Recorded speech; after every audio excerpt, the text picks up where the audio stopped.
Jesús Lemus, él sí que es un héroe.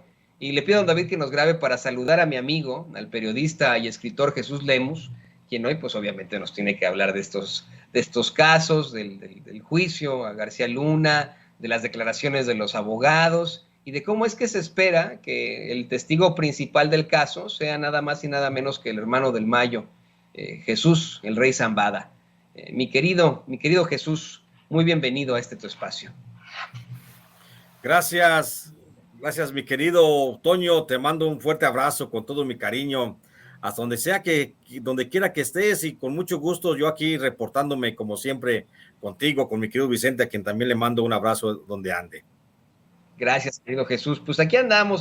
¿Cómo ves? Vamos a empezar con eso, con el caso de Genaro García Luna. Tú que sí eres un experto, a ti sí te considero yo un héroe del periodismo, te lo digo con mucho respeto y con mucho respeto para el público consentidor de Sin Censura. Usted sabe perfectamente que cuando Jesús Lemus dio a conocer los vínculos que tenía la hermana del expresidente con un miembro del crimen organizado en Michoacán, y cuando también da a conocer los vínculos de García Luna con el crimen organizado, es detenido injustamente, se le hacen una serie de chicanadas, de injusticias, fue llevado al penal de Puente Grande, injustamente, donde fue torturado por las autoridades, no por sus compañeros reclusos, y esto precisamente en una campaña terrible. A mí me indigna que los abogados de Genaro García Luna, querido Jesús, quieran ponerlo a él como una víctima que está viviendo lo que tú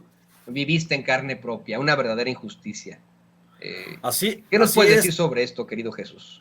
Así es, Toño. Pues fíjate que no son lo que estamos viendo de la defensa de Genaro García Luna, no es otra cosa más que patadas de ahogado. Están desesperados, no ven la forma porque no han podido llegar a un acuerdo de colaboración de García Luna con la Fiscalía General de Fiscalía de Estados Unidos, porque la Fiscalía le está exigiendo a García Luna, ok, te quieres acoger al programa de testigos protegidos, te puedes acoger, pero necesitas poner a Felipe Calderón como el jefe del grupo de narcotraficantes que lideró en aquellos años el país. Entonces, Genaro García Luna todavía se niega a dar su brazo a torcer, no quiere poner a su jefe, al carnicero de Michoacán, no lo quiere entregar, no quiere declarar, todavía se resiste, y la Fiscalía de Estados Unidos le ha dicho a García Luna, pues discúlpame, no podemos hacer nada por ti, nos vamos a ir a juicio, no vamos a llegar a ningún acuerdo. Por eso hoy la defensa de García Luna pues está buscando a toda costa cualquier salida, cualquier rendijita que le pueda permitir la posibilidad de librarse, no de librarse de una sentencia condenatoria de cadena perpetua, pues está buscando todo, y por eso están recurriendo a la estrategia incluso de decir es que Genaro García Luna está padeciendo las de Caínes, que está siendo injustamente tratado dentro de prisión, es que está siendo violentado en sus derechos. O sea, lo están poniendo como una víctima realmente que no es García Luna, porque todos los que conocemos, los que supimos de la perversidad de García Luna en México, pues no podemos avalar esa situación. Yo mismo estuve recluido en una cárcel federal por 3 años acusado de un delito falso, en una historia que me inventó el propio Genaro García Luna. Puso a sus escritores, a sus guionistas de novelas a crear una historia fantástica de quién era Jesús Lemus, de un personaje peor que Porfirio Cadena, mi querido Toño, y ahí estuve. Entonces, hoy a García Luna lo quieren salvar prácticamente de el patíbulo en el que se encuentra a base de mentiras, y por eso la fiscalía, por eso la defensa intenta hacer una serie de movimientos ahí con respecto a la actuación de los periodistas, que déjame, aquí hago un paréntesis, por supuesto, no voy a hablar de nadie en particular, pero lo que yo considero es que los periodistas nunca podemos ser el eje central de la nota, así de fácil. Ya los periodistas aportamos desde nuestra trinchera lo que tengamos que aportar, y hasta ahí debe de quedar. No podemos ser los ejes centrales de ninguna historia. Y volviendo a esto, creo que sí es una estrategia mal planteada la de la defensa de García Luna para tratar de salvarlo del patíbulo, porque pues no solamente es uno, mi querido Toño, como dices, no solamente es un testigo de cargo el que prácticamente podría hundir a Genaro García Luna ahora que se lleve el juicio en octubre próximo, sino que podríamos estar hablando por lo menos de otros 4 testigos de mucho peso. Entre ellos se encuentra Sergio Enrique Villarreal Barragán, que seguramente habrá de explicarle al juez Brian Coogan, cómo fue que Genaro García Luna intentó en un momento determinado crear un solo cártel en México y cómo fue que negoció con el Mayo Zambada y con Arturo Beltrán Leiva para darles la protección de vida durante el sexenio de Felipe Calderón. Por supuesto que también va a estar este señor Edgar Beitia, el que fue fiscal de Nayarit, también ya está en la lista de testigos protegidos, de testigos que van a deposar contra Genaro García Luna, y él, Edgar Beitia, podría decir exactamente cómo fueron las relaciones con el famoso cártel del H2, cómo fue que se relacionó con Francisco Patrón Sánchez y cómo fue que García Luna también le puso todo a disposición del famoso cártel de Nayarit. Y otro más que podría deposar, aparte de Jesús Zambada García, que tú ya bien lo has señalado, pues también podría estar Dámaso López Núñez y su hijo Dámaso López Serrano, que son los jefes del cártel de los Dámaso, los famosos LIC y el Mini LIC, que en algún momento fueron socios del Chapo Guzmán y que ahora podrían ser los principales acusadores, porque ellos tienen muchos elementos de prueba para decir quién era Genaro García Luna. Recordemos que Dámaso López Núñez, el famoso LIC y compadre del Chapo, pues fue un hombre muy cercano a García Luna. Tan cercano fue que en su momento, cuando García Luna era agente de la Agencia Federal, era el titular de la Agencia Federal de Investigaciones, pues designó a Dámaso López Núñez como encargado como director de seguridad perimetral de la cárcel federal de Puente Grande, donde luego el Chapo Guzmán utilizó a Dámaso para que le mandara mensajes a Genaro García Luna y lo ayudara a la fuga del Chapo. Creo que ese es un capítulo que está digno de cualquier novelista de terror, mi querido Toño, que se va a mencionar en la corte ahora en octubre próximo, de cómo se escapó el Chapo Guzmán, cómo Dámaso López Núñez sobornó al propio García Luna y le pidió la fuga del Chapo Guzmán, y ahí se va a platicar cómo se dio esto, que todavía es hipótesis, porque nadie se ha atrevido todavía a decir que el Chapo Guzmán lo sacó Genaro García Luna desde adentro de la cárcel de Puente Grande, vestido de policía y con el uniforme de la Agencia Federal de Investigaciones. ¿Y sabes quién tiene también ese tipo de historias, pero que llegan más bien a la ficción? De hecho, le pido a don David que nos grabe, querido Jesús, porque hablando de historias fuertes que más bien parecen de ficción, pues tenemos que mencionar definitivamente al pseudointelectual de Raimundo Rivapalacio, quien, según esto, publica la secuela del Culiacanazo en su columna estrictamente personal de Eje Central. Permíteme leerte un extracto, no la voy a leer completa porque este señor da una hueva impresionante con las fakes que se inventa constantemente. Ha sido cachado en la mentira varias veces, ha sido, pues vamos, enfrentado una y otra vez, ha sido exhibido por una aversión que tiene absoluta en contra del presidente López Obrador y además pues por encabezar fake news que al final lo dejan simple y sencillamente con la cara, ¿no?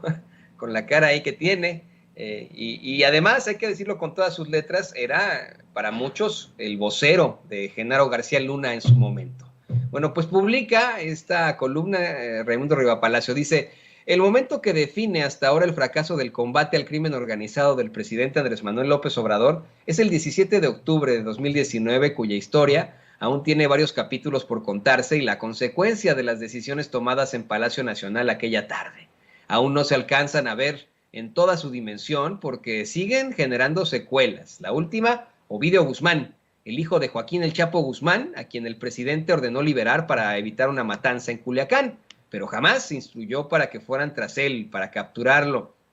Reapareció esta semana cuando un grupo a su mando inició una guerra contra bandas criminales rivales para quedarse con el narcomenudeo en la Ciudad de México. Y bueno, pues ya aquí da, según él, estos datos de los enfrentamientos que han habido, pero yo insisto, no me atrevería yo a leer la columna completa a sabiendas de que se trata de un propagador de las noticias falsas, de la desinformación, de los fakes, un pseudo intelectual que ha pertenecido incluso a gobiernos. Él ha sido señalado de haber estado al frente de Notimex en tiempos de Salinas de Gortari, fue muy cercano, como te lo comentaba, y como tú bien sabes, querido Jesús, fue muy cercano a Genaro García Luna, es uno de los que primero que todos iban al búnker de Genaro García Luna. ¿Tú qué opinas sobre esto? Eso, ratificar lo que es lo que señalas, mi querido Toño, o sea, ¿qué credibilidad puede tener este señor Raimundo Riva Palacio, que bueno, se ha dado hasta la tarea de escribir manuales de periodismo, ¿no? Para enseñar la corrupción a las nuevas generaciones. Pero ¿qué credibilidad puede tener un personaje que siempre sirvió a Genaro García Luna? Y además de otros servidores públicos del gobierno federal, por supuesto que está alejado de toda posibilidad. Yo, por salud mental, no leo nada de lo que escribe. Yo no sé cómo te atreves tú a leer esas columnas al aire, mi querido Toño. Eso es un atentado, es una agresión a la paz pública, pero la verdad es que el solo hecho de poner atención a sus comentarios no tiene ningún sentido, Toño. Mira, él habla de un fracaso en el combate a la corrupción porque él suspira por los viejos tiempos de la guerra. Él suspira cuando la Policía Federal Preventiva llegaba y arremangaba pueblos completos y se llevaba gente detenida para presentarlos a todos inocentes como culpables, irresponsables y grandes jefes de los cárteles de las drogas. Eso es lo que aspira el encarcelamiento de personas injustamente detenidas y procesadas y acusadas de ser miembros del crimen organizado. Eso es lo que él quiere, volver a esos tiempos. Por supuesto que no se puede regresar a aquella barbarie del presidente Felipe Calderón, cuando el vocero principal era justamente él, Raimundo Riva Palacio. Digo, por salud mental no debemos de creer eso. No hay ninguna falla en la estrategia de combate al narcotráfico en México, pienso. Hay cosas que hay que ir aceitando, sí, hay cosas que hay que ir recomponiendo, sí, pero también hay que reconocer que en esta parte del gobierno, hasta lo que va del gobierno del presidente López Obrador, se ha logrado tocar y avanzar mucho en el combate al narcotráfico, tocando una de las fibras que nunca se habían tocado, mi querido Toño, que es atender las causas de la pobreza en los lugares más marginados para que justamente la población más vulnerable no sea rehén del narcotráfico y que los jóvenes y los muchachos y los niños no sigan alimentando las filas de sicarios de los cárteles de las drogas. Y esto yo lo decía la otra vez con mi querido Vicente, esto ya se comienza a notar, ya hay falta de mano de obra en los cárteles de las drogas, mi querido Toño. Yo te puedo asegurar que ya en este momento ya están muy cotizados las plazas para sicarios dentro de los cárteles, porque ahora los cárteles están pagando cada vez más a gente que se quiere incluir como sicario, porque ya no es tan fácil reclutar niños, reclutar jóvenes como lo hacían con tanta facilidad.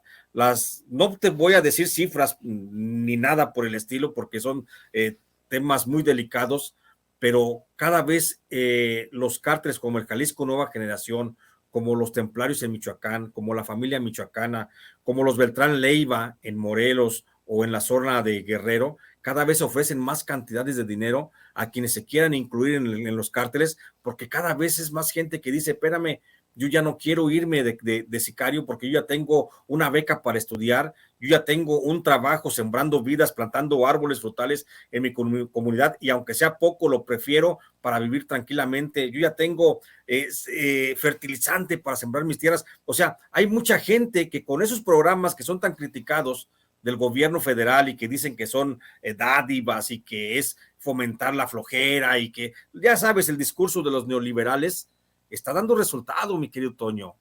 Hoy cada vez es más difícil que las células criminales lleguen a una localidad y ya no es como antes, que se apiñaban los muchachos en torno a las camionetas para decir, hey, dame chamba, yo quiero trabajar, yo quiero irme contigo, dame una pistola y soy tu sicario. Ya no es como antes, Toño. Antes me tocó ver esas escenas dolorosísimas, por supuesto, de muchachos apiñados en torno a las camionetas del narcotráfico pidiendo trabajo. Hoy no. Hoy es más difícil, cada vez es más difícil que la gente, que los muchachos, los jóvenes, los niños de las comunidades se puedan incluir en el narcotráfico, y esto es parte de la estrategia del gobierno del presidente López Obrador para combatir el narcotráfico. Es cierto, falta ir y dirigir la acción de inteligencia, porque también hay algunas fallas, y hay que decirlo, en el Centro Nacional de Inteligencia, también hay muchas fallas todavía de investigación respecto a la movilización de los grandes capos, pero se está avanzando en lo fundamental, y sobre todo se está evitando que cada vez más niños se puedan incluir al narcotráfico, y eso es producto de esta campaña. No es cierto que esté fallando la estrategia contra el narcotráfico. Está yendo lenta porque es una campaña y es una estrategia a muy largo plazo que seguramente no se va a completar al término de este sexenio y que se tendrá que continuar en el próximo sexenio, sin duda alguna. Próximo presidente o próxima presidenta que tenga México tendrá que continuar con esta estrategia del presidente López Obrador. Pero hoy, mi querido Toño, yo te puedo asegurar que es cada vez más difícil para los jefes del narcotráfico conseguir este tipo de jóvenes que están queriéndose incluir al narcotráfico. Eso me da mucho gusto escuchar, querido Jesús. De verdad, que de ti venga esta situación de un periodista de investigación, un periodista que ha hecho una serie de revelaciones fuertes, un periodista de a pie. Me da mucho gusto escuchar que poco a poco, pero va cambiando la intención de los jóvenes. Yo siempre lo he dicho, es una situación generacional en todo caso. Y fíjate, ayer presentábamos aquí en Sin Censura un reportaje que hizo Vicente Serrano en Cerro Verde, Oaxaca, una de las comunidades a las que desafortunadamente tuvieron que regresar pues a algunos jóvenes que murieron en la tragedia de San Antonio luego de que fueran abandonados en un tráiler, precisamente en condiciones infrahumanas.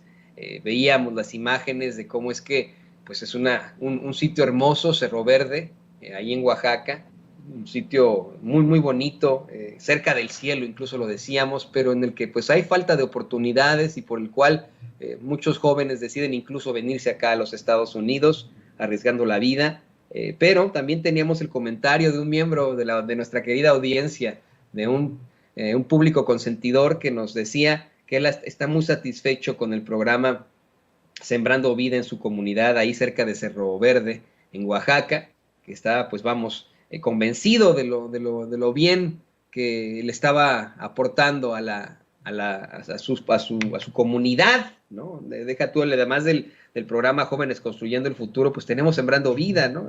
Con situaciones que son propositivas y que buscan apostarle a un cambio generacional, no de pronto, no de bote pronto, como ese señor llamado Felipe Calderón intentó al declararle supuestamente la guerra al crimen organizado, bueno, algunos miembros del crimen organizado, ¿no? Esa sí es la realidad. Y fíjate, le voy a pedir a don David que nos grabe para hablar de los otros criminales, de los criminales de cuello blanco.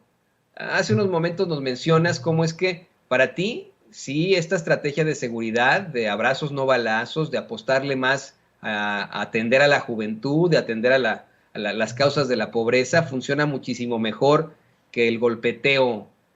Pero desafortunadamente se ha planteado una y otra vez que uno tiene que ser el hombre o mujer exitoso o exitosa, que tiene los mejores relojes, las mejores joyas, los mejores autos, los mejores departamentos. Y esto, mira, no solamente por las narcoseries, no solamente porque se pueda ver en algún lugar con narquillos por ahí, no. También con nuestros politiquillos, desafortunadamente con los políticos que tenemos, que pues hacen este tipo de cosas, que uno no se explica cómo un exgobernador de Campeche puede tener tantas propiedades, cómo es que puede tener un baño fastuosísimo en una de sus mansiones en Campeche, Alito, por ejemplo, ¿no? ¿Cómo es que necesita mármol para lavarse bien el culito? O bien tener una bañera de 3 personas, como ¿para qué, no? Decíamos por ahí que pues para el trenecito, pero eso por un lado. Pero por el otro tenemos a personajes como Enrique Peña Nieto, que se ha dado la vida del Playboy. Deja tú James Bond, que no sé, James Bond se queda corto con Peña Nieto.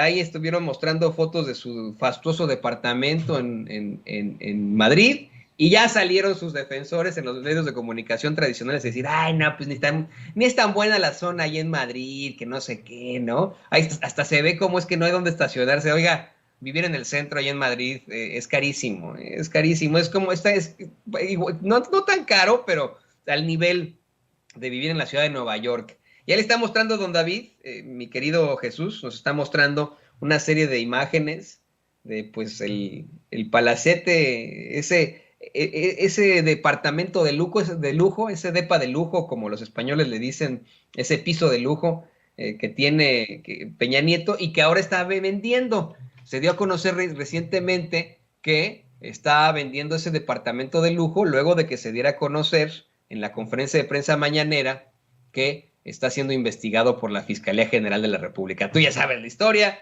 esto después de que aquí, en Sin Censura, Santiago Nieto nos revelara que había una investigación, que lo confirmara Pablo Gómez, y pues bueno, ya, ahí está la realidad. ¿Tú qué nos puedes decir sobre esto, querido Jesús?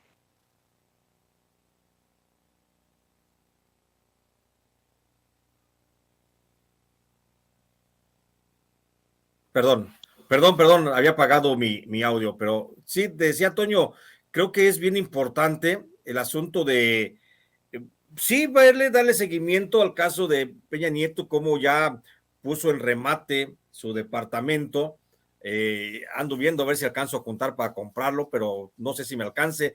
Pero ya hay que ver no nada más es eso, Toño, y lo que tú decías, no nada más es cuestión de ver a los que han desfalcado el país y que es una responsabilidad de la Fiscalía General de la República ir tras ellos. También hay que ver todo lo que falta en la administración de Peña Nieto. Mira, de acuerdo a mis cálculos, mi querido Toño, durante el gobierno de Enrique Peña Nieto, hoy estamos debatiéndonos y devanándonos el cerebro, hablando de los desvíos de la señora que está en la cárcel, la señora Rosario, y del señor Emilio Lozoya.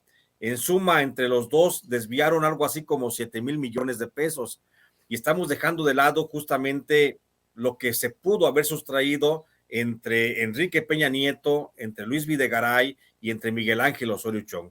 Estamos hablando de una cifra cercana a los 93,000 millones de pesos. Es decir, en todo el saqueo, todo el robo que se llevó a cabo durante la administración de Peña Nieto, podríamos estar hablando de cerca de 100,000 millones de pesos. Y hoy nos queremos distraer únicamente con que si ya puso en venta su departamento, con si que la fiscalía va a ser muy difícil que reaccione. La fiscalía, el señor fiscal, y lo digo así de manera muy precisa, tiene muchos intereses con el gobierno pasado, con los gobiernos panistas y priistas, y no va en el mismo sentido que el propio presidente de la República. El fiscal general de la República, Gers Manero, no está yendo conforme a los lineamientos del presidente López Obrador. El presidente López Obrador, la política de combate a la corrupción, de cero impunidad, de terminar con la impunidad de otros gobiernos, creo que no está siendo bien atendida por el fiscal general Gers Manero, y eso es fundamental.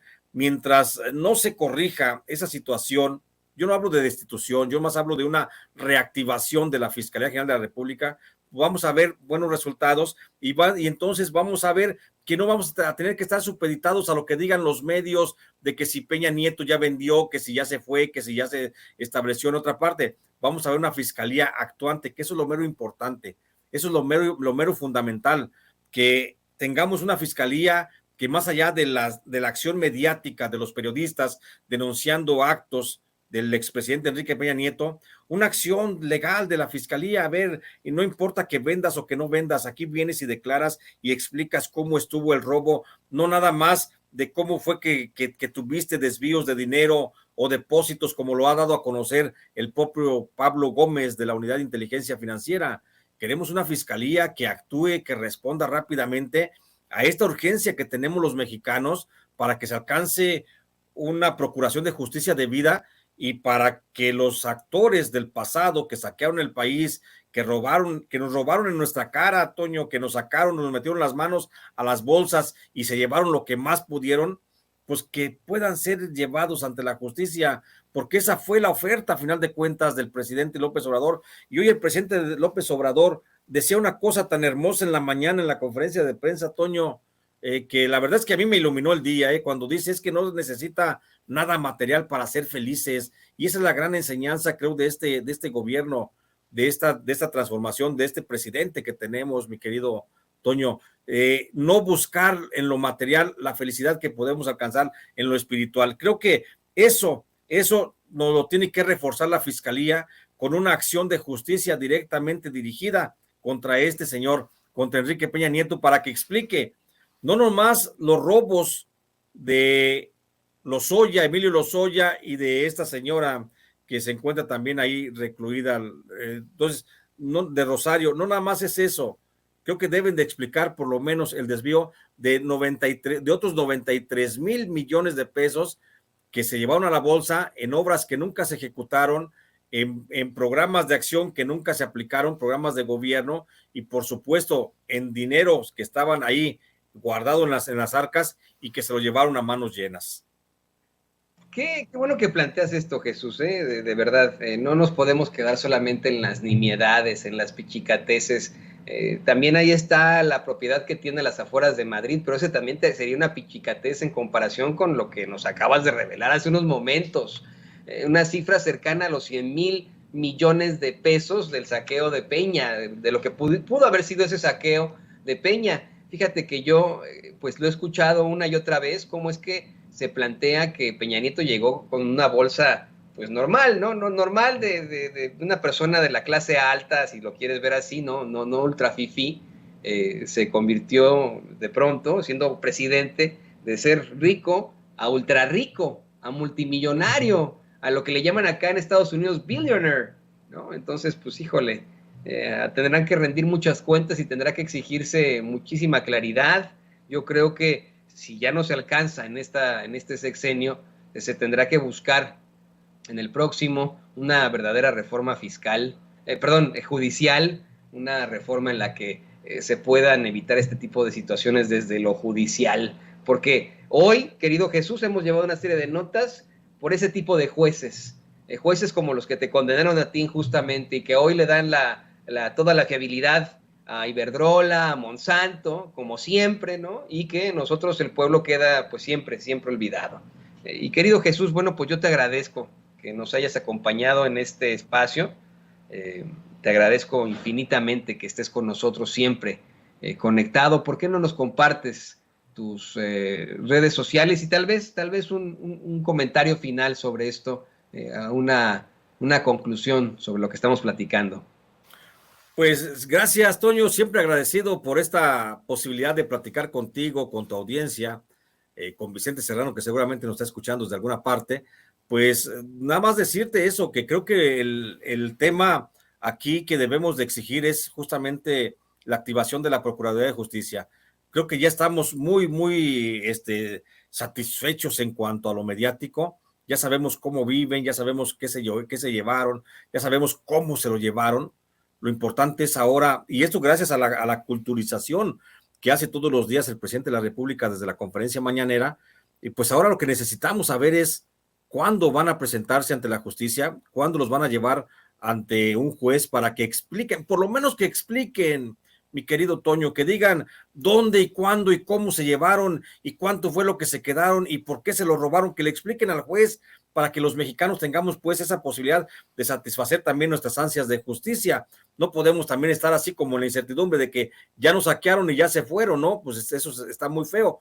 Creo que debe de haber ya una acción pronta del aparato que corresponda, para ya no decir nombres de quién, del aparato que corresponda a la Procuración de Justicia en México, para que ya estemos entrando en la dinámica esta. Pues acuérdate que a final de cuentas una cosa, mi querido Toño, a final de cuentas mi presidente López Obrador nos enamoró, nos convocó cuando nos pidió el voto, diciendo que su gobierno se iba a fincar, entre otros ejes, en dos fundamentales, que era el combate a la corrupción y el combate a la impunidad. Hasta hoy, estos dos ejes que corresponden a la Fiscalía General de la República, pues no están siendo atendidos todavía el asunto pendiente. Y no nomás la Fiscalía General de la República, insisto, no nomás nos está fallando a los mexicanos, le está fallando justamente al jefe del Estado mexicano, que es el señor Andrés Manuel López Obrador, que pues no merece este tipo de funcionarios. Con esto me despido, Toño, y agradecerte, por supuesto, siempre tu amable atención. Le mando un abrazo a mi querido Vicente, otro para ti donde quiera que estén, a doña Ceci, por supuesto, todo el equipo de Sin Censura, y recordarles únicamente a tu audiencia, Toño, si me lo permites, que hoy 15 de julio Está ya en todas las librerías mi libro más reciente, El Fiscal Imperial, que habla justamente de esto, de la afrenta que le está haciendo el fiscal Gertz Manero a la Cuarta Transformación y el riesgo de que esto pudiera hacer que fracase el gobierno de mi presidente. Entonces, porque no quiero que fracase, por eso escribí esta obra, este libro, para exponer quién es el fiscal Gertz Manero. Y hoy está ya en librerías. Toño, agradecerte. Estoy en redes sociales como Jesús Lemus en Facebook, Jesús Lemus Barajas. En Twitter estoy como @Lemus Barajas, y también invitar a tu audiencia para que si quieren seguirme en mi canal, que tengo un canal de YouTube, se llama J. Jesús Lemus, ahí transmito todos los días de las 9 a las 10 de la mañana y los sábados de 4 a 5 de la tarde. Te mando un abrazo, Toño. Gracias por por esta invitación. No, al contrario, yo siempre con esta admiración que te profesamos, querido Jesús, y espero que la gente que nos ve y que nos escucha pueda adquirir ese libro. Mucha gente se estaba ya hasta comiendo las uñas para poder comprar el Fiscal Imperial de Jesús Lemus, así que no se lo vaya a perder usted, por favor, búsquenlo. O sea, en las librerías, yo lo buscaré acá por Amazon, acá en Estados Unidos, y me da pues siempre mucho gusto platicar contigo, que nos hagas estas revelaciones y que hables con dureza, pero con verdad, con justicia, querido Jesús. Así que, pues ahí estamos, ahí estamos. Muchas, muchas gracias al gran Jesús Lemus, periodista de a pie, escritor y pues vamos, un hombre que fue víctima precisamente de la persecución en el gobierno de Felipe Calderón.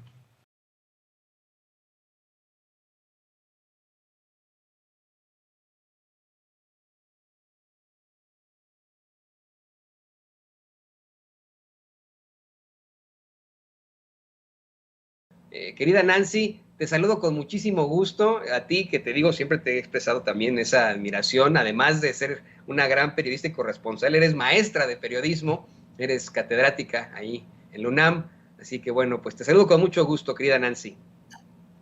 Muy buenas tardes, Toño, y también a tu audiencia, y también a Vicente, que sé que hoy no pude estar ahí, y a toda la familia Sin Censura. Es pues un gusto siempre platicar con ustedes, y muchas gracias también por la presentación. No, pues es lo justo, querida Nancy, y en efecto, ustedes ahí en Contralínea nos han proporcionado una serie de datos, de investigaciones, con todo el rigor periodístico, que han hecho un verdadero hito en el desarrollo democrático de México. Una de estas últimas, pues son los 5 esquemas de presunto lavado de dinero en los que habría incurrido, en todo caso, el abogado, así le llamo yo, el abogado de los puercos poderosos, Juan Collado. ¿Qué nos puedes decir sobre esto, Nancy? Pues sí, tuvimos acceso, Toño, a los expedientes tanto de la Unidad de Inteligencia Financiera como de la Fiscalía General de la República, que siguen en torno a este abogado, también conocido como el abogado de la familia Salinas de Gortari. Hay que recordar que este abogado pues era muy cercano, hasta antes de caer en prisión, de Carlos y Raúl Salinas de Gortari, también del expresidente Enrique Peña Nieto, y bueno, sus círculos de poder también abarcaban al panismo. No hay que olvidar que también es muy amigo de Diego Diego Fernández de Ceballos, ha sido de sus clientes, y bueno, toda una serie de nexos políticos de este abogado. Y en estos expedientes a los que tuvimos acceso, pues se da cuenta de esos 5 esquemas de presunto lavado de dinero en los que habría incurrido. Hay que recordar que las autoridades hacendarias, no solo de México, sino de todo el mundo, tienen identificadas actividades vulnerables, y entre esas actividades vulnerables, pues se han detectado ya por parte de las autoridades mexicanas esquemas que podrían pues catalogarse, o que se podrían, digamos, enmarcar en lo que se conoce como operaciones con recursos de procedencia ilícita. Entre otras cosas, nosotros estuvimos revisando estos esquemas, y bueno, se habla, por ejemplo, de manejo de divisas en mercados financieros internacionales, incluidos paraísos fiscales. El caso de Andorra, pues ya está muy documentado en la prensa, pero además de eso, de tanto la Caja Libertad como la transferencia de divisas hacia estos mercados internacionales. Se revelan fraudes al fisco, al Servicio de Administración Tributaria, cometidos a través de varias empresas, incluidas empresas fachada. También se recurre a inmobiliarias que no tienen una actividad, digamos, que las autoridades vean como una actividad económica real, sino que incluso pues se les determina que no presentan grandes actividades, pero sí mueven dinero. También está el uso de efectivo. Hay una empresa que él mismo constituyó junto con su actual esposa, la actriz Yadira Carrillo, y dos hermanas de esta, donde pues también se registran operaciones con dinero en efectivo, además de, por supuesto, otras empresas, pero llama la atención esta porque también se incluye a su familia cercana.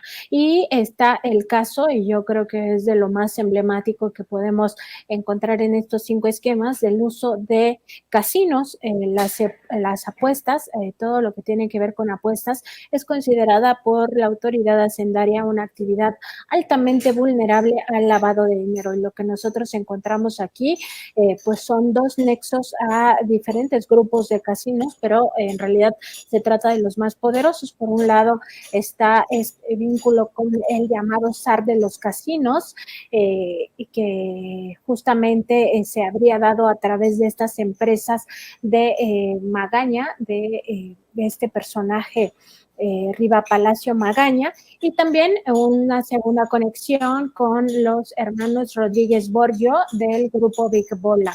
Y en este sentido, pues son esquemas que históricamente se han utilizado para lavar dinero, como ya decía en un principio, no solo en México, sino en el mundo, y que las autoridades pues tienen muy focalizado, y todo esto pues queda ya muy establecido en estas indagatorias.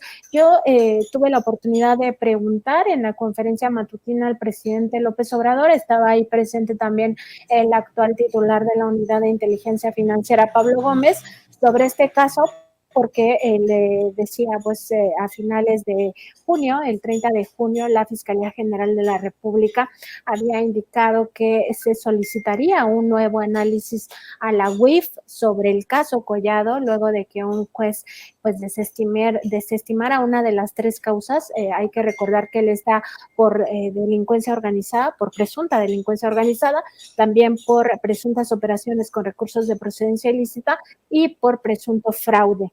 Y la causa que se le retira o que no se le da seguimiento por parte de uno de los jueces en primera instancia es fraude. Entonces ha dicho la Fiscalía General de la República que solicitará un nuevo análisis, y yo quería saber cómo vendría ese nuevo análisis.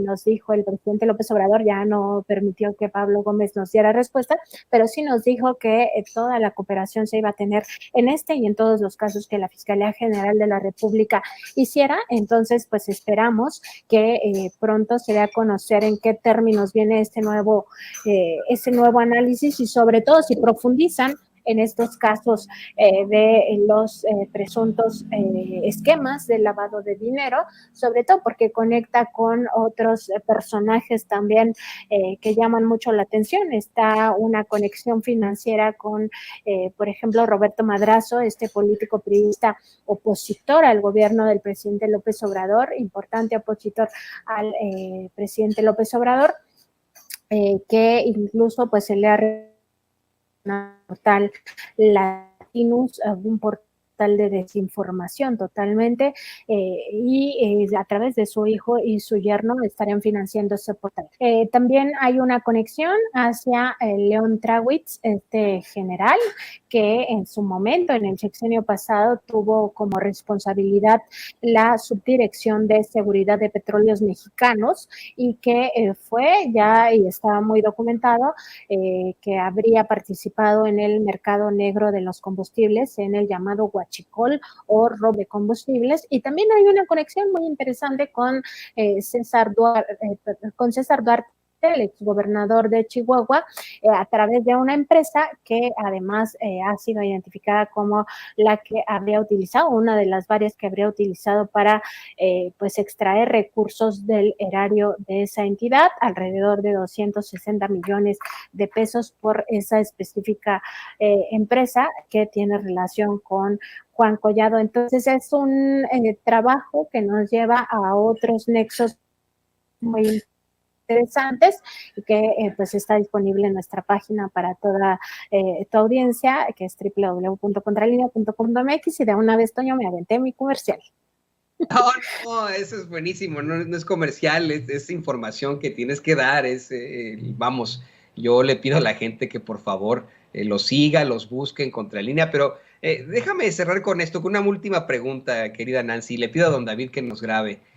Se mencionó, de hecho ocurrió una polémica, una diferencia, cuando empezaron a señalar supuestas investigaciones al ex titular de la Defensoría, vamos, de Presidencia, a Julio Scherer Ibarra, y todo esto en relación con Juan Collado. En esta investigación que ustedes llevan, que ustedes tienen, en la que se habla, bueno, pues vamos, de estos 5 esquemas de presunto lavado de dinero y de las conexiones financieras que tiene Juan Collado con personajes incluso como Roberto Madrazo, por eso es que no sorprende que existan medios como Latinos, pero bueno, ¿qué nos podrías decir de la parte en la que se acusó al ex titular, vamos, al ex pues defensor de presidencia, por decirlo así, a Julio Scherer Ibarra? ¿Se trataba simplemente de una situación política? Porque es una situación en la que involucraron incluso a la ex secretaria de Gobernación,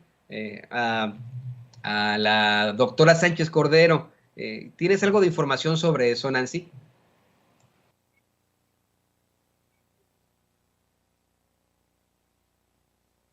Y desafortunadamente perdimos la conexión con Nancy en estos momentos, pero ya la retomamos. Aquí está Nancy Flores. Perdón, Nancy, no sé si te alcanzaste a escuchar la pregunta.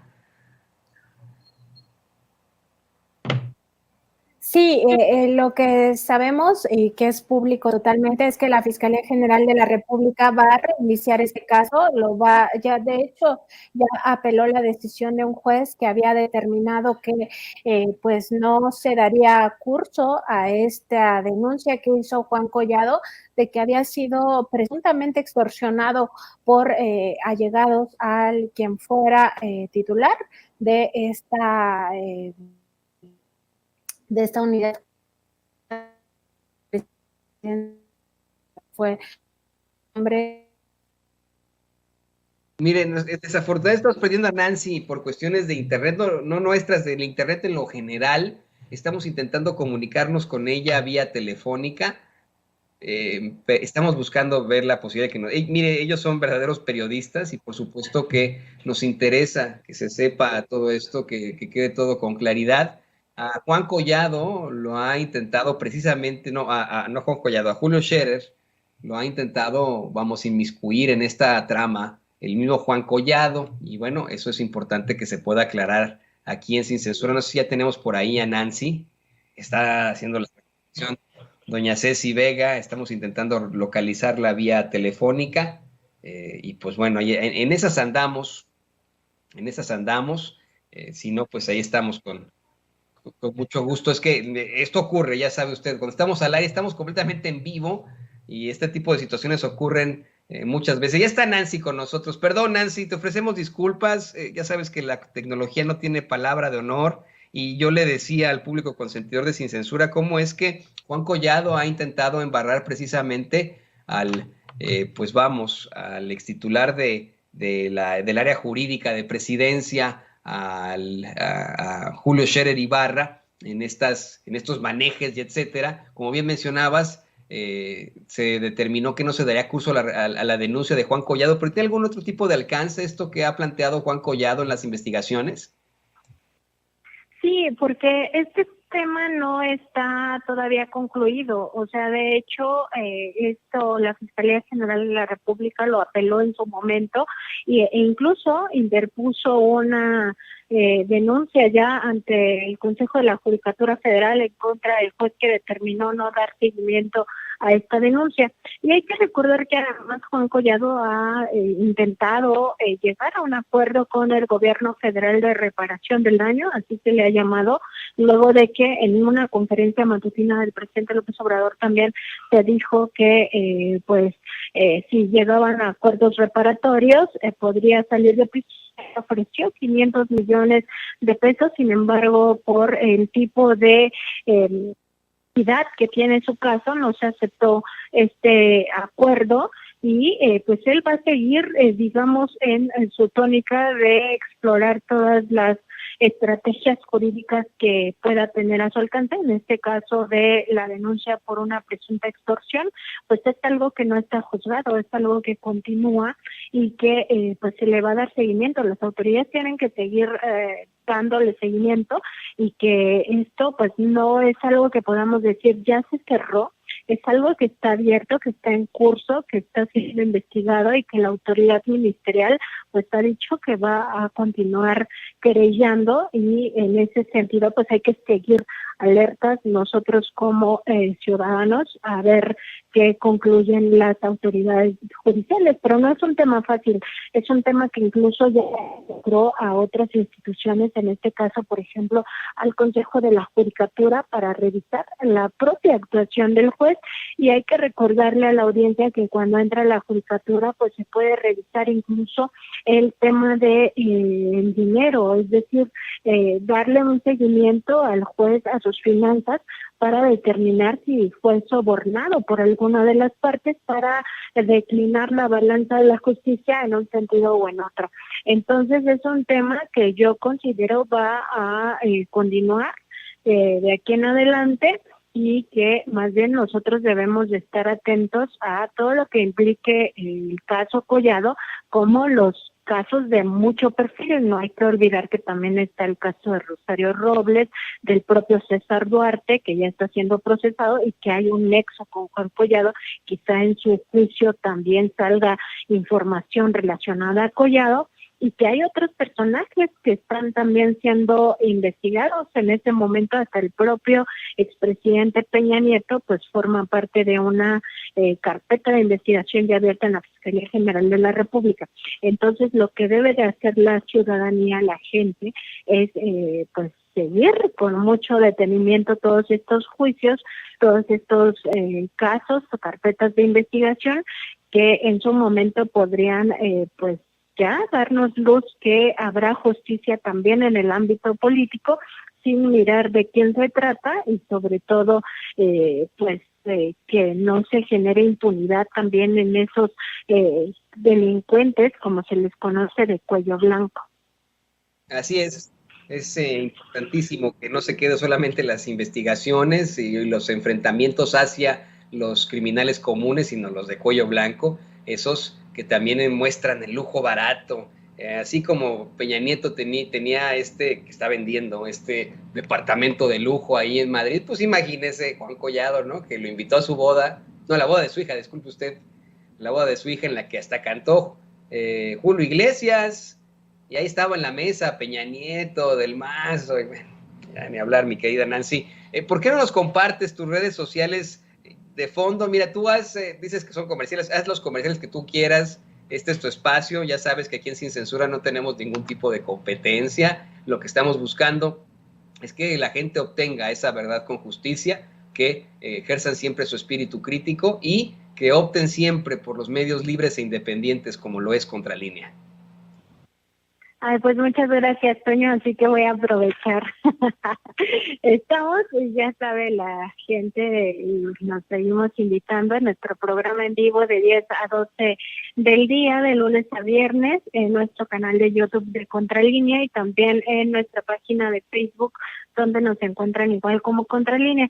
Además tenemos nuestro Twitter, que es @Contralínea, Ahí me encuentran en Twitter también como @Nancy_contra, y siempre los invitamos a que pues vean nuestra página de internet. Nuestra edición impresa también está descargable ahí de forma gratuita en www.contralinea.com.mx. Muchas gracias, Toño, a ti, a tu audiencia y también a tu equipo de producción, y un saludo también a Vicente Serrano. Un saludo también a todos los compañeros de Contralínea, por favor, querida Nancy, y como siempre ha sido un placer poder compartir estos micrófonos contigo. Maestra, sí, te digo maestra porque eres maestra de periodismo, así que un placer haber platicado contigo, maestra. Y mire... Amigos, amigas, regresamos en breve, pero mientras seguimos hablando sin pelos en la lengua, sin censura, usted puede suscribirse a nuestros 3 principales canales en YouTube.